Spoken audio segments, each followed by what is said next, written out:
Australia is not the only country with an outback. The state of Oregon in the United States has a large outback the size of the state of South Carolina.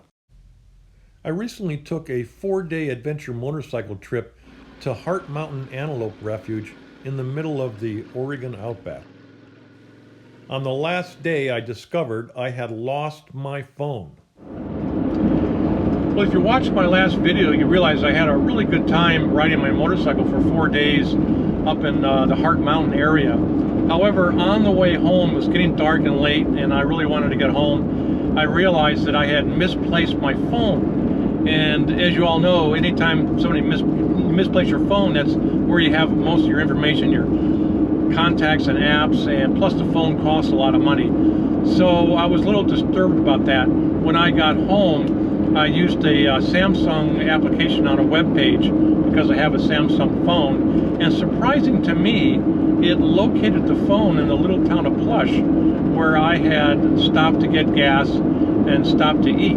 I thought maybe I had lost it on the way up at the refuge. So I called the little store there, talked to the owner, and she was very nice. She looked for my phone around that area and didn't find it anywhere. I couldn't do anything on Sunday because the Fish and Wildlife Service office isn't open until Monday. Today I tried to call them, left a message, emailed them, left a message, haven't heard anything. And I decided I'm just going to pack up my teardrop camper and come on back out here. It's a long drive, but I'm going to go look for it myself on the two places it could be, either at the refuge at the visitor center, or as the app showed it, right in the town of Plush. So I'm maybe given a 20% chance of finding my phone, but I'm going to give it a shot because it's worth a lot what's on it and what the cost and the headache to go and replace this phone. Plus I have a teardrop camper, and you know, I had a good time. I might as well come back up and spend a few more days up here, a little bit more comfort too as the weather's starting to change. So that's my new adventure, fraught with a little bit of despair, I guess. We'll see. Will I find my phone? Stay tuned and see what happens.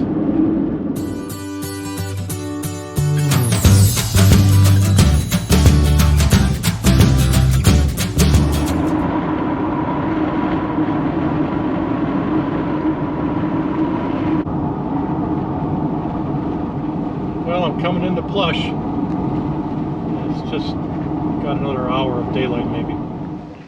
Well, here I am in Plush. I stopped here and I'm going to go right away to the location that the app said my phone was, which is on this lake lane right up here. And I did turn down here on my motorcycle. I remember I made kind of a wrong turn when I was heading out. But I don't know why, you know, it would have just fallen out right through here somewhere and somebody would have seen it. So let me see what I can see.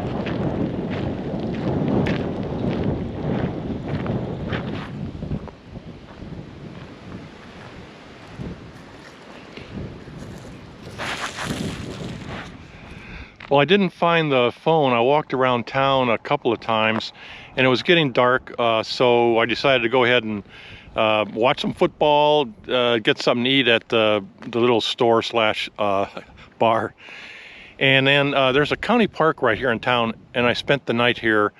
I wanted to try again in the morning. I also hadn't heard back from the Fish and Wildlife Service. I had called on a borrowed phone and sent an email asking if possibly where I thought I dropped it at the visitor center, that the volunteers might have found it. So I'm also waiting to hear back from them, and I need the Wi-Fi connection, which is the only one for many, many miles is at the Hart Mountain store. So I'll check it again this morning, check my email, walk around town again. Hopefully good news will come up. Plush is a very small town. It has a population of 57 and only 6 students in their school. I figured the best chance for me to find my phone was to use the Wi-Fi at the Hart Mountain store and keep in contact with the Fish and Wildlife Service and the volunteers up in the refuge. All I had was my iPad, so I was relying on email only. Well, I just got great news, an email back from the Fish and Wildlife Service that they located my phone. It was right where I thought that I had left it, which is right by the visitor center. They're going to drive it down here to Plush and pick it up. So, oh my gosh. You know, you lose a phone, you don't realize how much you rely on a phone.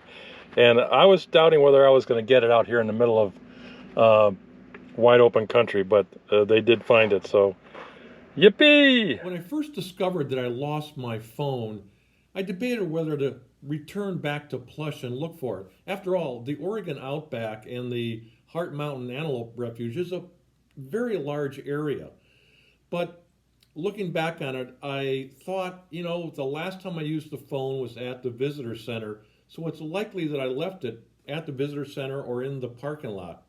What confused me, though, is when I got home, I checked the Samsung Find My Phone app, and it located the phone in the little town of Plush, about 100 feet or so from the Hart Mountain General Store where I had stopped.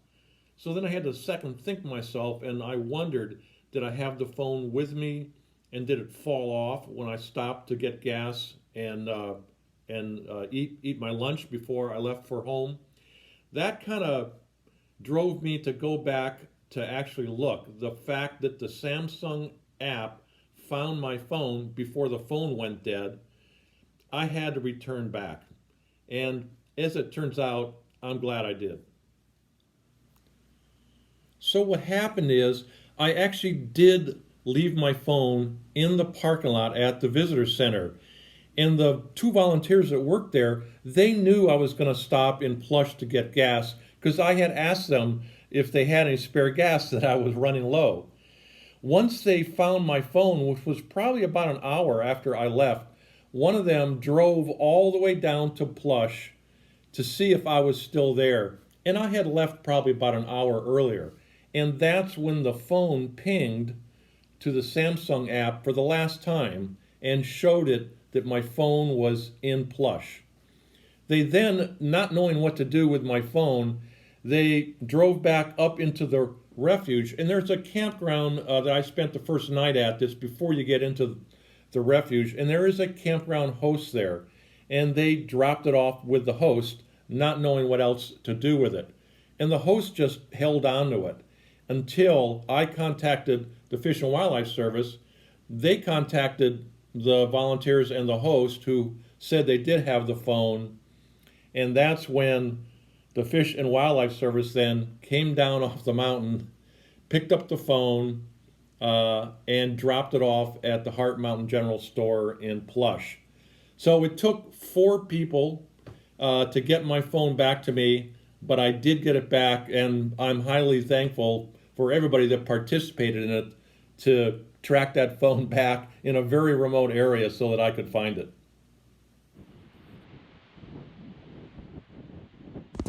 Well, once I got the notice that the phone was found, it was going to be a few hours before the Fish and Wildlife Service specialist was going to come down the mountain and drop the phone off at the Hart Mountain store. So I decided to go out for the rest of the day and explore some areas I had not yet visited. I stopped here because this is an interesting tabletop mountain. It is part of Hart Mountain. And there's boulders, as you see, big rock boulders right scattered down that have fallen off the top and the edges of this mountain and crashed down over time. So there's a big boulder field. Boy, that would be something to see and hear, but you didn't want to be anywhere close to it. Well, I also discovered more modern day petroglyphs. This one, somebody came up here and used spray paint probably. It says, "Fix the system." and then right down here on a rock is a yin and yang. So I guess it's not just ancient petroglyphs here, but ones that are much more modern.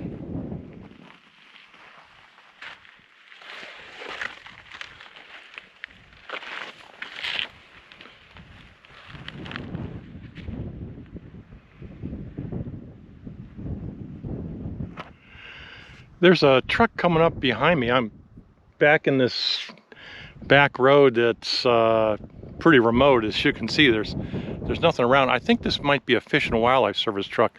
I'm gonna stop and talk to them. I wonder if it's the guys that found my phone.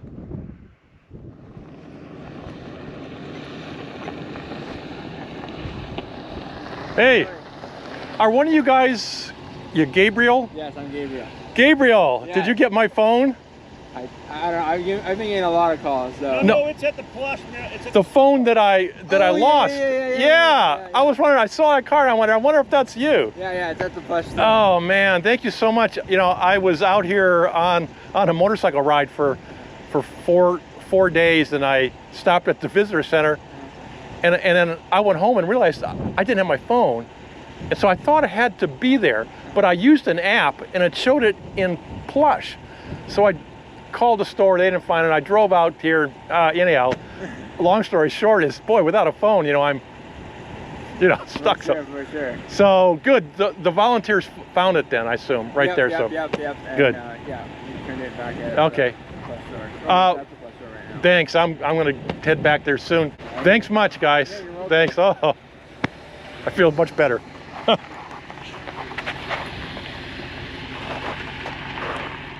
I'll tell you, it's been such an unusual trip out here. It's a vast area. This place is vast and open. I lose my phone, and it's found, which, it could have just been, that's it. And so that's amazing to me that they actually found the phone. And then here I am, back in the middle of the refuge, miles from anywhere, and the Fish and Wildlife Service, who found my phone, happens to be driving on the same four-wheel drive remote road that I am, and I meet the guy that found my phone. It's just the karma. Maybe that's the yin and yang that I saw on the rock back there. The other oddity, and there's been a lot of oddities on my adventure out here, is I just happened to pull off the road here in this very remote area, and across from me is another gravestone for Private Charles Fonda, who died in 1868, and again with spent cartridges and money left here as a memorial. I think I read somewhere that, of course, this is during the Indian Wars, as they were called, and I believe that one of the Indians actually shot him, and he died from his wounds. I read a little bit about that. I'll research that a bit more. But again, here I am in the middle of this huge open area, and there's a gravestone. It's just, what a vast area.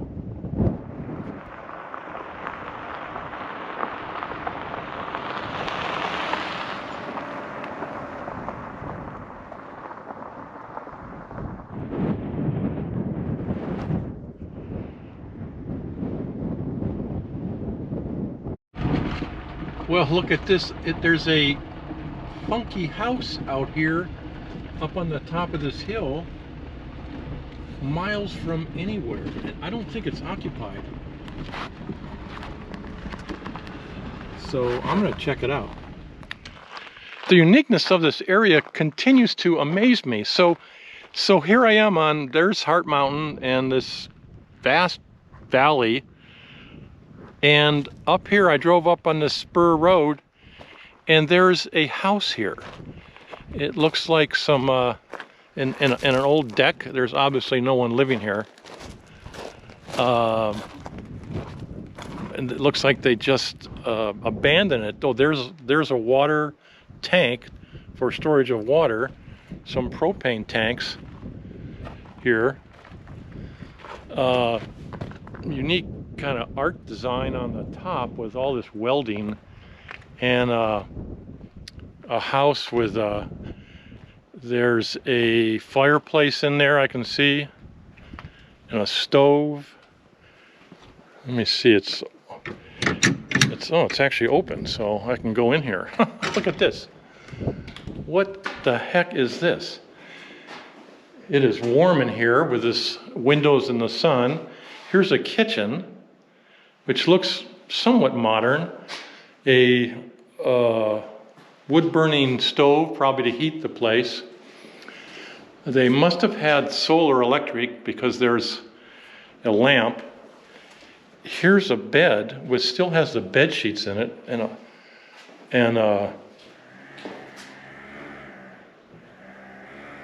something's making noise out there. Not sure what it is. And boy, sounded like something mooing out there. I'm not sure what that noise was, but it kind of freaked me a little bit. There's here's where all the electric was. Been torn out, or dang it. And toilets. Here's the shower area.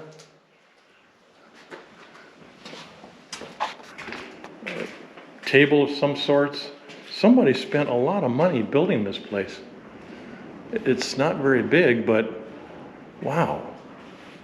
So this is another one of those oddities I just run into. This house that somebody spent a lot of time and money and effort to build, miles and miles from any place, and it's not on the map. So I have some very detailed maps of this area, and it doesn't show this anywhere. It's not on a visitor's map or any other map. I just happened to stumble on it. What a unique place. Somebody evidently had a life out here for a while and eventually just gave it up. But it's not that long ago because everything's fairly new and fairly modern here. I just saw another nice art piece. I think they were probably welders and artists also.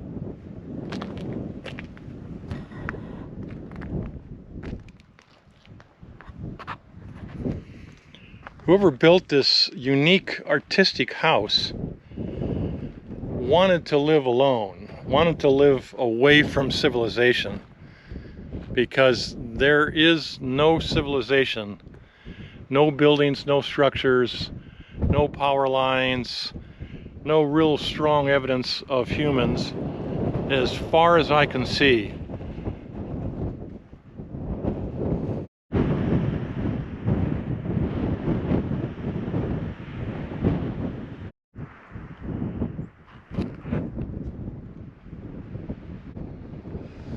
Well, I have reached the end of the road. I've tried two roads to continue down south here, and this one's got a gate that says private property, so I have got to drive all the way back that I've come so far, which is quite a ways. But that's it. I've hit the end of the road twice. Been a good journey. Now I'm going to backtrack. Looks like I got a bit of a standoff, but I think one of them's moving away and the second one's gonna follow and the third one's gonna follow. So I guess they're giving me the right of way to the road. Oh man. Oh yeah, that feels good. Well, I'm gonna stop for a beer break, some chips and salsa. I've been on this road driving it for hours. It's probably about 3 o'clock in the afternoon now. And I got a great view in front of me. There's a pretty nice view behind me too. I'm feeling pretty good because I know in a little while when I get back to the Hart Mountain store in Plush that my phone will be waiting for me there. It's amazing how we're so dependent upon those devices nowadays, but I have a lot of apps that I use on that as well as the usual phone and texting, and so I'm glad I was able to come out here on this trip. I took a risk of coming back out, drive all this way out in wild search of my phone in the Outback, and it looks like I was able to make it happen. So here's to another good day in retirement, and a great place to be spending it too. It just came out on the main highway, and there's these mule deer here. They look like they're all females, but it's there's one right in the road. It is hunting season. It started on Saturday. Today's Tuesday, so there's a lot of hunters around black powder hunting. So These animals are probably a little bit skittish. Not sure where she's looking at me, but there she goes. Follow the rest of the herd.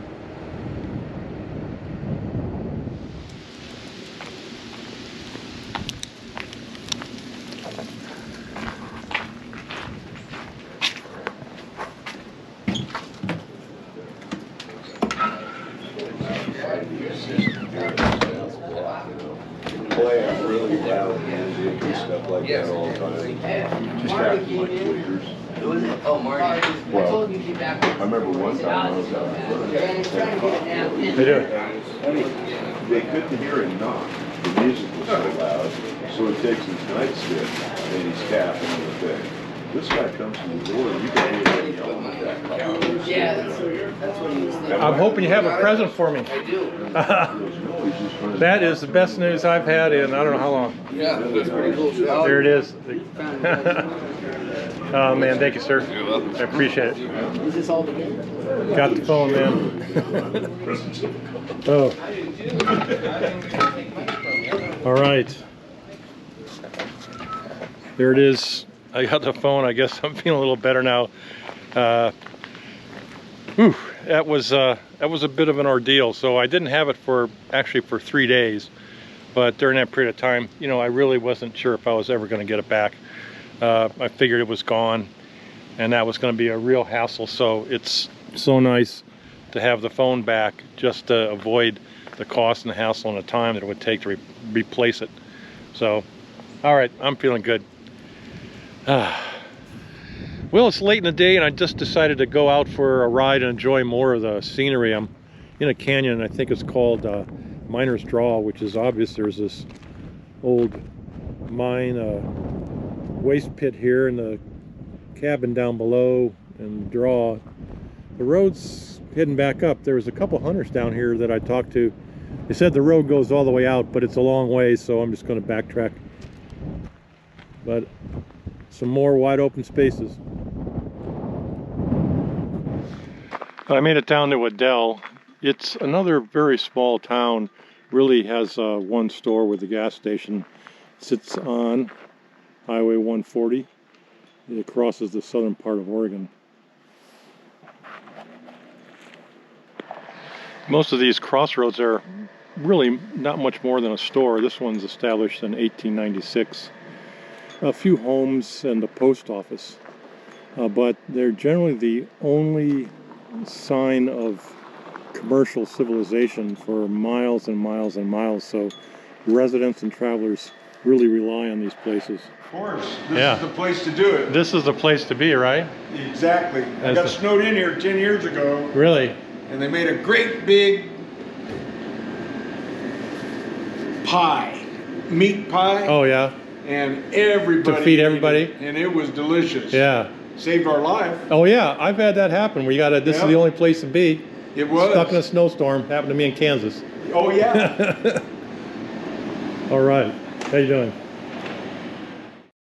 After getting my phone from the store in Plush, I decided to take a leisurely ride back home and enjoy the changing of the aspen and the beautiful fall weather.